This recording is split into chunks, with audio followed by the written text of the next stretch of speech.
Hi, I am Junwei Jing, a PhD student from Karlsruhe Institute of Technology. I am presenting Open Panoramic Segmentation. Semantic segmentation is one of the fundamental computer vision tasks. Inspiring advancements have been achieved with pinhole images in this task.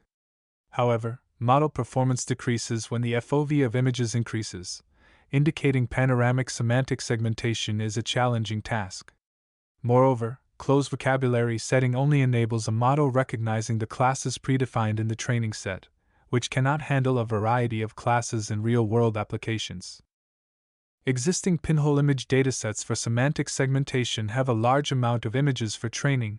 For example, CocoStuff has about 164K training samples, while panoramic image datasets are lack of sufficient images to train a model with good performance.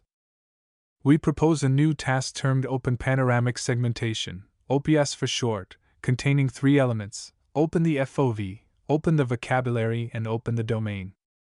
Besides the task, we propose a model termed OOPS for the OPS task.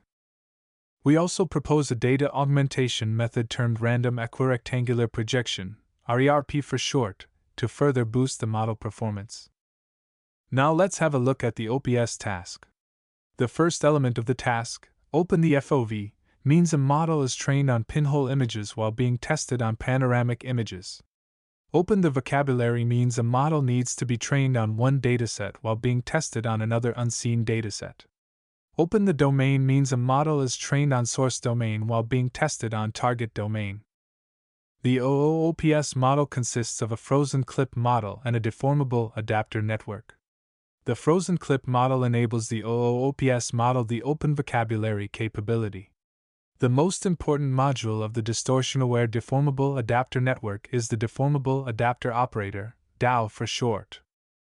Before going into the details of DAO, it's important to recap the formula of DCN series. DCN leverages a deformable offset delta P to enable the deformable capability of convolutional neural network. DCN-V2 uses modulation scalars to further improve the deformable capability. Compared with DCN and DCN-V2, DCN-V3 and 4 divide channels into different groups before applying the deformable operation. DAO goes one step further. It firstly calculates the cosine similarity vector within a kernel, then computes the standard deviation of the similarity vector, forming a standard deviation scalar SP. The SP indicates the importance of the center pixel of the kernel.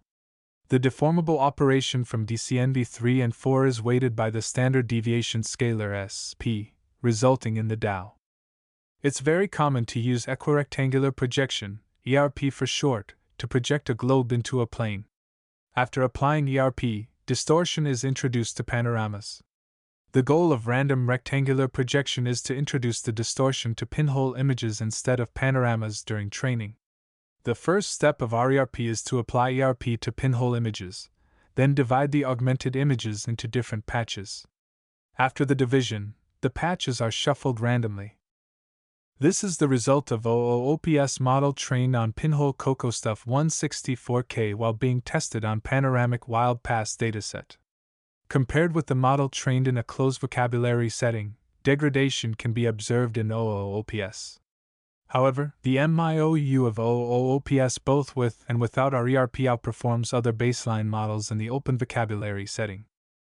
The similar results can be observed when training OOPS on pinhole CocoStuff 164K while being tested on panoramic Stanford 2D, 3D, and Matterport 3D datasets. For more numerical and visualization results, please refer to our paper. Thank you for listening.